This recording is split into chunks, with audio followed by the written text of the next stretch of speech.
Donc au nom de Jésus-Christ, nous bénissons le Congo Promo. Amen. Volanda Congo Promo donc titre que ngi basi tout. Raf Ngindu oya Boston et comme peut tourner biso. Mikolo Congo Promo nde.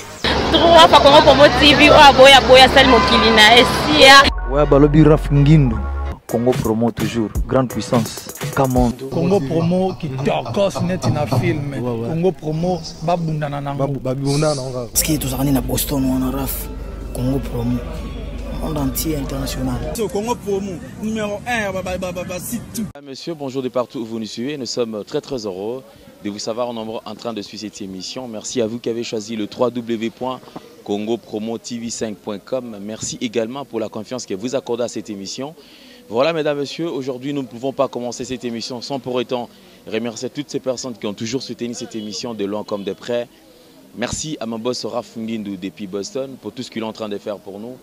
Merci à la réalisation de Gianni Célèbre Image. Merci à LM22, je les ai montés ici. Merci à Cordon Serge Piana. Donc, merci également à tous ceux-là qui ont toujours soutenu cette émission. Merci à Amédée Mackenzie. Merci à Joël Mouya Dior, à Lauriane Japon. Merci également à Bandegotou où vous soutenir l'émission Oyo. Donc je pense que vous avez ébélé Ange Nyanga Sanabosa Nioté. Merci à Patrick Moulele qui soutient aussi cette émission. Voilà, Batoutou, donc il y a Gabi Mbouta, moi, en Irlande, Batouza, Ebele, Maman Louise Mahamba, Freddy Malé.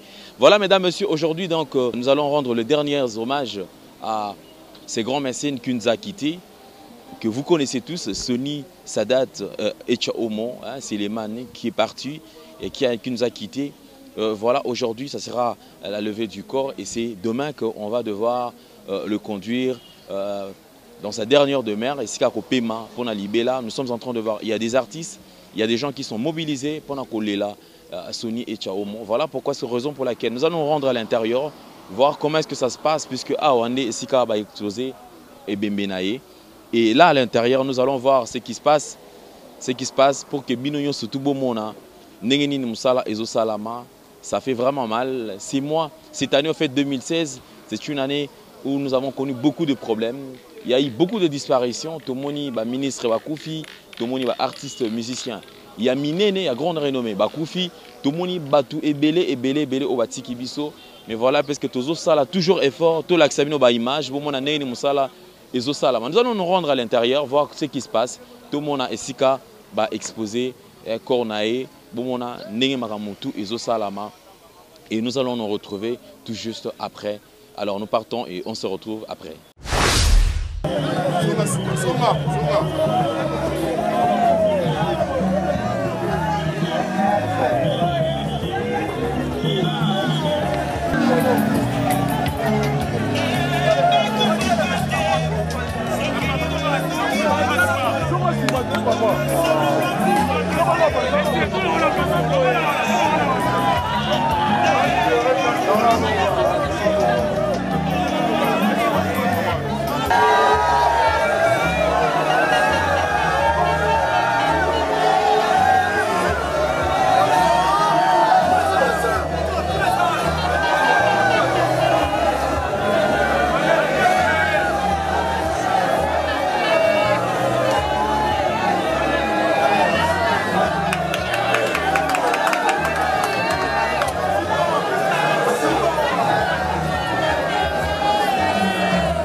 Je pense que Tourouzoa, présent Saïsaï, a épée pour rendre les derniers hommages, puisque Bouébike, à chaque fois que Bassango Eko Melambokanabiso, tous allons toujours assister à présent Saïsaï, bonjour. Bonjour. Tout le monde awa na matanga Sony et Chaomo. Sangono na matango ekomela kyondeni. Bon, ekomela kingai, lokolo ekomeli batu nyonso. Na yambi kaka na WhatsApp que présent Sony et Chaomo atiki biso. Et tant que moto oyo a contribué pour na art ya mboka na biso. Nde na zoki pe na profil nanga. Na chef photo na e. Pe na komina se soki na lobi na liate mokili roganga pe mana bobotu na mukie na otolia nzamba pe sika na lolo. C'est vrai par rapport à la reconnaissance déjà au comment qui na profil na yo ya WhatsApp, mais quand même mais quand couper sa bise depuis que ba témoignage ils a toujours ébélé. Mais quelques témoignages par rapport ya nengo banda ko fanda na présence Sony et Chaomo. Présence Sony et Chaomo omoni batebele bakomisaka mutu masane soka dae neti bayena bana osokola kikoso po abima danger mais nga natikala kozala master président Sony et Chaomo te mais na occasion tout na kutana na ye na seka na sepela mokolo mosusu na oye bango na kutani na président Sony et Chaomo na bisie na bi président lelo bena na on la soke ba petit peu tokoma oluka lelo ngam na kabelo na bimisa $100 abukani na oseka libanda boyoma wana na $100 na pesi président Sony tanga $100 na ngai atie na poche biso ke na biso tournage batu nyonso bazaki liboso na ye baya ko menacer nga. Siko président boko kabambongo kuna bi tel exemple bino bolingaka nga kabela bino siko ta petit na nga wana eloko asali lelo na okabate. Donc président Sony et Chaomo na esprit bien biso ba artiste to changer momke na liwa président Sony et Chaomo ndeza boy cercle wana ko bat ba ko memango peneza ba artiste wa leader ya mona ba musicien bat ba ko mema pena cercle wana ba comédien de bembo protocole rosa pena ba biso sans compter siko ba maître balia ba travailleur nzambe ya mawa ayambaye. Mais ça les lectures nini oyo sali na liwa ya Sony et Chaomo ceux qui les lozo tala batuning ba ekolela e otala depuis morgue pour que généralement yo la morgue oyeti esika ba exposer corps tant aux otala nyonso to lecture nini oyo tiré c'est biblique la Bible arabi mieux vaut que ndesika matanga que ndesika fête ndesika matanga oko réfléchir. Sony et Chaomo les gars na la na ba faire madae bonga mutu na ba faire na kana dewe parce que lolendo anini vous comprenez lolendo anini sangoya mari misamu tango akufi papa Mbappé azana eloko moko lobaka ah mari misamu akufi or na même année wana ye pa okende tango pe papa Mbakufi président Sony et Chaomo pe lobaka eloko moko oh papa Mbakufi mais lelo siko pe président Sony et Chaomo akei yozo lobanini. Merci. Tozana Eric Tutsi pe parmi baleki ya Sony ba oyo pe bazui temps ya kofanda naye et puis aza pe parmi aza mutu oyo président Sony et Chaomo abenga pour encadrer orchestre naye. Eric Tutsi, bonjour. Bonjour mon frère, ça fait longtemps que nous avons sauté. Vraiment. On est là. Je crois quand même cette circonstance nous réunit encore une fois de plus. Eric Tutsi, comment avez-vous appris cette nouvelle de la disparition de Sony et Chaomo? En tout cas, vraiment, Bon, sangonia surtout à Liwa, et ça l'a encore pénible quoi.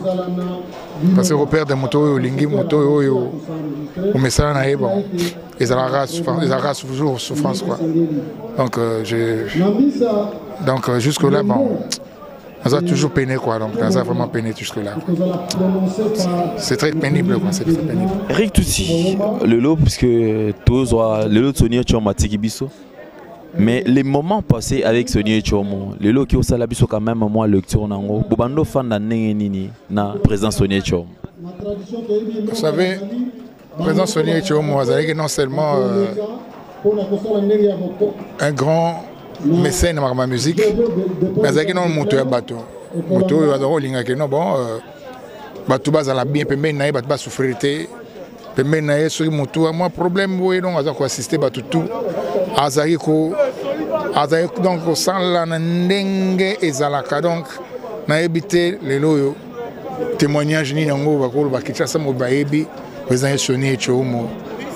Parmi les plus grands donateurs akunda ba combien de bateaux na mokina c'est Kinshasa oyo bana province orientale ko kolobate ko tazo kipete ke no boyoma te yezeka ke no président Sonia matanga na ngeza boy takuta ebi hôtel pa fracale atini cercueil atini bakatafal atini masanga atini biloko no surtout donc problème manda ko problème nini donc bon on est en général mais bref ce n'a bien le rapport nga mo personnellement ngai c'est période mo na kinda na kupana na Brazzaville na bi bon on sala musique na Brazza la pas général d'Abira bato ba yebi to na zaki na Brazzaville asala album na kuna ti to kuta na présence Sony yene mutu azong sanga Kinshasa bi yaka expérience non ndengo za na ngwana ko jamais ko kotika ngwele kaka ndengwana yaka au encadré collège de nombre beaucoup de studio pour ça la makamaka senga na kocha mbongo na ngai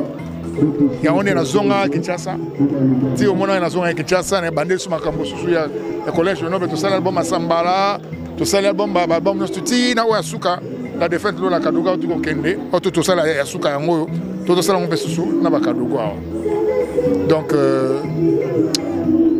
alingaki musique alingaki bateau dans les solos on a tellement moulaï dans ce na betango ils sont sauter benene voilà mais nalingi quand même au lancer message na famille to na bandeko nyon surtout au bazolanda en tout cas na famille nyon surtout ya bana ya na komona nga moko d'abord parce que aux amatanga nanga yanga pesa personnel na bandeko nanga tout ya province orientale na bana nyon surtout ya kin au baïba qui de loin ou de près le président Sonia Tchomo vraiment to perdre mutumo ya munene oyo bato belé babaka batamala munene bakenaka avant mais bon que son âme repose en paix et zangonga aye bisono surtout donc keneka un jour inchallah je pense que toza toujours na matanga bomoni arrivé à corps ndenge eleki et sabino que lelo toza na ba race surtout ba artiste musicien comédien bango tout baza awa bon atina kolela présent Sonia Tchomo. Nous avons quand même quelques informations. Moi, point de vue à Moko na Moko, Neko bonjour. Bonjour papa. Tout le monde est là, présent Sonia Tchomo. Sangona nous yaliwa ne comme la kyonde. Papa sangaliwa comme aka pasi. Donc ya muto bozaki na ye oyoki kake akufi. Donc eza pasi sangongo esalenga mabe parce que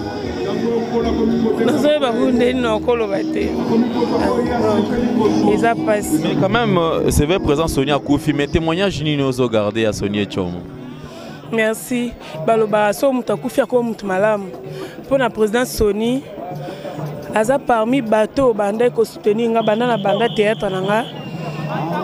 Ma donc et là on est na senga apesa ngai. Donc oko benge na tongo aime so rappeler les cas aux oies. Donc Azaki mutumo malamu, Azaki papa social. Donc Hebelo ni na kolo bate, bato boiso bazaki atami balé l'ex amisa na biso biso to salaka ndé bien. Mais nzambe ka apemsa na kimia po asali ebele ya bolamu ya malamu penza. Voilà, merci. Et là, tu as un message quand même na bandeko ba Hollanda yo. message nanga na koloba liwango ekomoyela biso kaka boye tozozanga bato oyo aya mosusu basungaka biso na bamisala na biso bandeko ya biso ifo tozalaka na bolingo na osengaka ya kimia na famille ya président Soni kimia ezala eloko eleki kimia eza te donc nzambe ye moko apesaka nzambe ye moko ayebi donc ezaka mpasi tosala ndeni akei na ye deja ata tosali nini tobundi tosoya toswani na président aozonga lisusu te ye nde moto abandaki kosangisa bato aza lisusu te donc moto aosangisa bato koleka ye aza lisusu te kaka nzambe. Peut-être bandeko bazo découvrir Francis lelo mais biso tokol ba keno Francis Koutou akoli nde pena na maboko pena collège de noble et pas présent Soni Etchomo. Francis, bonjour. Bonjour mon frère, bonjour vraiment. Bonne année de santé. Oui, santé super tard à nous mon super absolu. Tu as dit que tu as gardé un souvenir ébélé, Chanayo, featuring Ayo Neriti Watanabe na collège de noble. Tu as dit que non parmi les attaquants à l'époque au pena que non ceux qui chantaient au collège de noble à Betara Makasi, Francis Azala Yohana. De le Francis papa, si tu as bien sous présent, tu as bien papa accueilli. Sangona ne comme la kyonde. Vraiment, ils ont rappelé pas si na mutema. Quand nous lobby, quand nous rappelé Batu, nous avons rappelé Batu. Sur la tena ma belé en zoli là vraiment papa on a sali trop pour nous aïe. Nzambe paix à son âme. Avec nos paiements na boboto na kimia nyonso. Parce que oya sali non seulement pour nous ngate. Asa pour nous batte belé. Batte belé. Grand mécène de musique congolaise. Asa pour nous Francis Kakate. C'est pour nous battre belé, ba ministre, ba artiste, ba comédien, ba peintre. Donc tout tendance confondue. Donc ils a pas si y a trop, ils a pas si vous en Francis tu mon mboka oyo et a pas si y a trop. C'est vrai qu'aux en mutune tu mon ya pas si. Mais Francis Bobanda vanda ndengeni na Soni Etchomo. Sélectionne-moi témoignage VO na Soni Etchomo Bobanda vanda na ene. Bon ngai à part Moussala. À part Moussala qui est musicien, nanaki mona. Naki moi n'est pas présent. Et des fois tout le temps on le rappelle en heure il y a concert, en heure répétition. Alors bien oza bi pendant ndak bon bima libanda mo na ye na continue na mutuka toke ville ah tsanangai pour comprendre venir tambola ba conseil toujours. Ba conseil bien que mutazanga ne mabete. Au mona mais malamu ya viona il est tellement belé moyen tout monde mabe ngo eza susute. Donc, malamu découvrir et couvrir ma benne et tout. Bon, bien qu'on est des humains, c'est la vie. Mais à qui trop bas conseil. Mais c'est dans la keba, bon ça passe. Yo, parce que mon on a mais yo, parce yo, yaka. Comment? Ça va mon ami mère. Aujourd'hui bon on a la nela, azola nela. Deni na quartier, pas dans la neni. Ça dit que bien mon bonnet habité, na habité vraiment donc personne Soni Etchomo donc I love you Soni Etchomo. Bolingo me vondaka kuna na katantima. Comment na Francis bokeli champagne.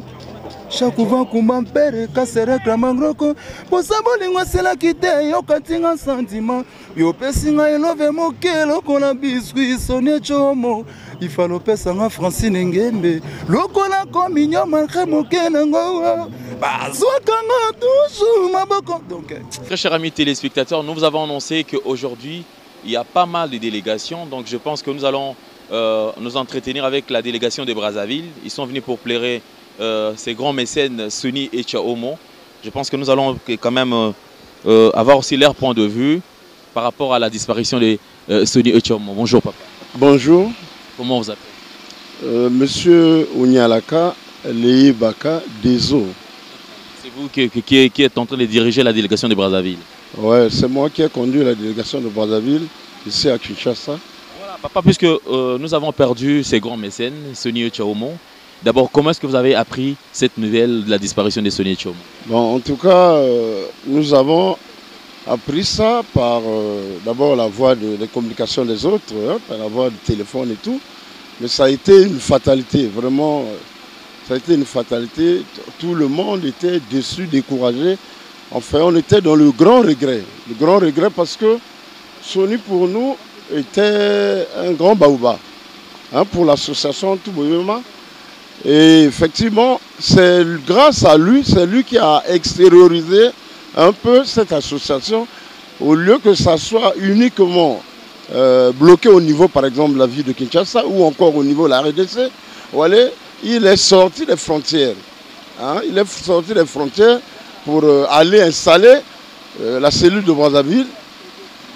Ensuite, Paris, etc. Vous voyez, il y a beaucoup de délégations comme ça qui sont nées, enfin, beaucoup de structures comme ça qui sont nées à partir de son action, voilà, de son mandat quand il est arrivé. Parce qu'avant, la chose se limitait uniquement à Kinshasa. C'est lui qui est venu comme révolutionner cet amour en extériorisant ça, par exemple, à Brazzaville, chez nous. Et ça, c'est un fait. Bon, le deuxième élément, c'est que vraiment, c'était un garant de l'unité. Quels que soient les petits problèmes, les petites divisions que nous avons eues à Brazzaville, sincèrement, il y descendait toujours pour venir apporter la paix, pour unir les gens, pour éduquer, marteler les gens. En tout cas, sincèrement, pour nous, c'est un grand regret. C'est un grand regret. Parlons quand même du dernier moment de Sonny Etchaomont. Est-ce que vous avez appris qu'il était malade ou en fait, quels étaient les derniers moments de Sonny Etchaomont avec vous? Bon, ça, nous, on a appris qu'il était malade, effectivement. Les contacts qu'on avait à partir du moment où il était malade, c'était beaucoup plus au téléphone. Et il nous donnait les directives, la manière de se conduire. Le tout se passait uniquement au téléphone. Parce qu'il n'a plus le temps de descendre comme avant pour essayer un peu de nous parler en face. Mais au téléphone, nous recevions les directives et puis ça se réglait de cette façon-là. Nous répercutions toujours les directives que lui le donnait par téléphone. Et voilà donc, quel témoignage gardez-vous de Sonny Etchaomont? Tu vas en avoir peut-être plusieurs, mais prenons peut-être un ou deux. Bon, les témoignages, en tout cas, on en a eu beaucoup, surtout en tant que gérant de la structure de Brazzaville. Nous avons eu, au niveau de l'assistance par exemple, chaque fois que la caisse s'amenuisait, et il venait toujours renflouer la caisse, afin que nous ayons le fonctionnement. Un fonctionnement, c'est-à-dire que les frais de fonctionnement réguliers de notre association. Bon, il y a eu des dons qu'il a toujours fait à différents membres. Hein. Vous voyez, il est allé jusqu'à, par exemple, à octroyer des parcelles à certains membres, jusqu'à donner des congélateurs, des dons de ce genre-là. Vous voyez, donc c'était quand même des grands mérites qu'on ne peut pas passer inaperçus. Donc pour nous, Sonny, ça dit qu'il avait le caractère, il faut dire, d'un président aimé, estimé, disons d'un père, quoi. Un père unificateur et aimé de tous. Voilà. Merci papa pour votre point de vue. Donc au revoir. Nous espérons vous retrouver encore d'un moment à l'autre. Alors, ok, voilà donc mesdames et messieurs, comme nous venons d'avoir ce point de vue ou ces témoignages de cette grande délégation de Brazzaville. Je pense que nous allons aussi parler de la famille orientale, puisque la famille orientale c'est une très grande famille. Aujourd'hui, cette famille qui est en train de connaître, qui vient de connaître une très très grande perte par rapport à la disparition de Sonny Etchaomont, donc ça date qui n'est plus. Papa Mbote. Bonjour, messieurs les journalistes. Voilà, donc je pense que papa Sonny Etchaomont est parti. Mais comment est-ce que vous avez appris d'abord la nouvelle de la disparition de Sonny Etchaomont? Bon, j'étais au bureau. On m'a appris que Sonny Etchaomont est décédé. Ça fait 3 jours.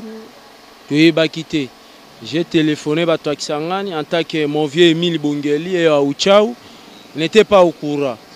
On m'a informé que papa Sonny Etchaomont représentant la province orientale à Kofé. Na gouverneur actuel Léo Aoutigolonga Tokolo na informé bango Likunde, na informé bango puisque c'était un notable de la province orientale. Oh ba simbi biso na kati ya province orientale. Mais le problème tokosenga lelo to perdre notable ya makasi ya province orientale Sunga.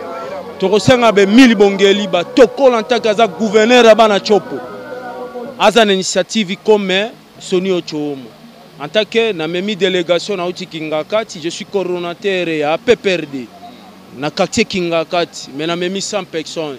C'était prévu demain les 4 tous en marche, mais baeko lisanga na matanga, mais na ko déléguer 50 personnes en tikala na bango pour passer la marche à chef de l'État. Ok, merci beaucoup. Frère, je pense que c'était intéressant quand même tout Liloba, tout ça Lobanayo par rapport à la disparition à Sony et Chomo. Kasi message ni relancé na bandeko ba otalape pour baïba quand même que famille orientale boza ébélé boza mobilisé pour na coller la Sony et Chomo. Non, Kinshasa mbeza mobilisé. Parce que aujourd'hui déjà il n'a fait à 45 000 personnes. Oh déjà babengi puisque place où les amoukés malgré tout bazui d'un place mais place où les amoukés. Tous ces gens de la province orientale, Équateur, Mbouza, Mongo, Moutetela, c'est déjà famille. Tobotamaki Mama Moko. C'est une structure à Mongo. Tous ces opposition et majoritaire. Tous en aposa ya komona ba noko na biso olengankoi. Azala na matanga pisi sonyo chomu noko na e. Tous en aposa to mona Martin Fayulu. Malgré tous ces nos beaux frères. Tous en aposa to mona Bazaïba, c'était une grande série à province orientale. Tous en aposa to mona Frankie Djongo. Tous en aposa to mona Lambert et Mende ya kolela non connaît selon la coutume c'est Ana Mongo. Voilà. Merci puisque les Ana Mongo seront là puisque tu as tous un point de vue. Mais nous sommes toujours là avec la grande famille orientale. Je pense qu'aujourd'hui j'essaierai de parler en 4 langues. Je vais parler en Swahili, en Lingala, en Chiluba et en Kikongo. Comme la maman elle parle en Swahili. Mama sasa batu kuna kufuata jambo. Jambo sana. Mama tunapenda kama gisi batu kuna kufuata biko na kuangalia hapa. Témoignage gani uko nayo ya Sony Chomo mwenye anatuacha? Témoignage ya Sony Chomo papa inatupatisha machungu sana kuro. Iko mtoto moya alitusaidia sana. Alisema yatatuzika si. Leo hii si tunakio muzika ye natupatia machungu sana. Sony Chomo iko mtoto ya 11e bis komine chop alikomea pale kumacho yetu. Leo hii anatuachi. Mama, hii habari ilikufikia namna gani? Habari itufikia si tuko ba membre yake ya Tuboyoma ya section Barumbu. Tulikwendaka kumwangalia vendredi, twasa tukamwangalia president wetu. Twakwenda mwangalia president wetu bakatupokea mzuri. Sasa tunashetukia tu lendi batuelezea president akufu.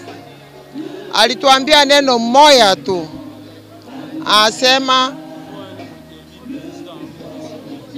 Anasema mama Anifa musiache Tuboyoma, muendeleshe Tuboyoma.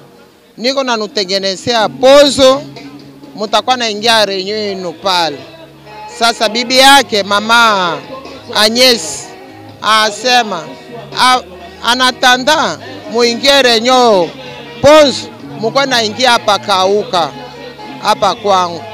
Sasa nashangaza tu sika kazi moya basema Sonia anakufa. Papa inatupatia machungu sana. Sawa, asante basi. Ah, merci. Voilà, très chers amis téléspectateurs, nous voici à la fin de cette émission. Je pense que nous nous sommes démerdés pour vous apporter ces images. Et je pense que pour aujourd'hui, nous allons finir par ici. Nous pensons et nous remercions toute la grande équipe qui nous a accompagnés aujourd'hui. Merci à mon boss Rafungindu depuis Boston. Un grand merci à la réalisation de Gianni Seléor Image. Merci à Serge Mpiana Cordon. Je penserai également à LM22, je disais mon télé, 6 points d'interrogation. Yomoko Aboya Makambo, El Patrona, hein, Mère Equatos. Merci à Freddy Mal et tous ensemble. Merci à Maman Louise Mamba à Denver, à Colorado. Merci à Platini Chimpamba ainsi que sa fondation Platini Chimpamba. Merci à Roger Dey Mampouya. Merci à Patrick Moulele, donc Patrick Moulele. Merci également à Amédée Mackenzie.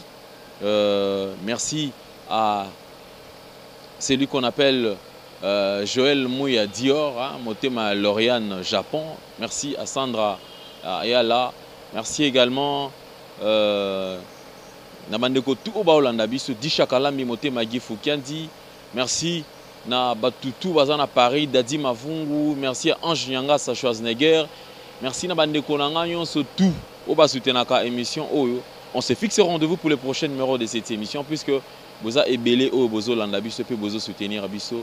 Je pense que nous allons nous dire au revoir. Bye bye. Ciao, à la prochaine. Donc au nom de Jésus-Christ, nous bénissons le Congo Promo. Amen. Volanda Congo Promo donc si tu veux que tout Congo Promo donc fin batika au vivre. Rafingindo oya Boston et comme peut tourner biso na Congo Promo scanten ezalaka. Et donc bango batika la quoi. Si babundana ki mebiso awa na ndenga pete kaka. Rafingindo mokonzi na bango quoi. Raphaël Ngindu, I'm your brother. Vraiment la pesio mokakoswa kende liboso. Ozo sala fierté na biso. Congo Promo. Oyo ezabu ya bosambate tembe na moto. Mikolo Congo Promo nde. Trois fois Congo Promo TV boya sali mokili na esia ingénieur Rafingindo petit non monsieur. Ouais Congo Promo TV toujours en direct. Bolanda ba Portonios Belgique ba la Portonios. Ouais balobi Rafingindo Congo Promo à suivre. Toujours idéologie ba Bolandango. Aspect Congo Promo toujours grande puissance. Come on. Congo Promo qui torcos net na film. Congo Promo babundana nango. Quoi. Comment États-Unis d'Amérique parce que tous en Boston on a raf Congo Promo monde entier international, n'est-ce pas? Tara Congo Promo, to kota partout. Bango ba limiter monsieur le kota partout. Donc on a Sibiso Congo Promo numéro 1 ba site tout. Congo Promo. Pour Congo Promo abi Congo Promo né au site pendant ma BTP na pour ça site dans niveau des États-Unis à des fois Babi Congo Promo TV Rafingindo number 1 Babi 001 dans la state niveau matoso aux États-Unis niveau à boy faut pas aux États-Unis tout le monde a mis sur terre auto juger ba ba ba teta ka biso ne pour le Congo et que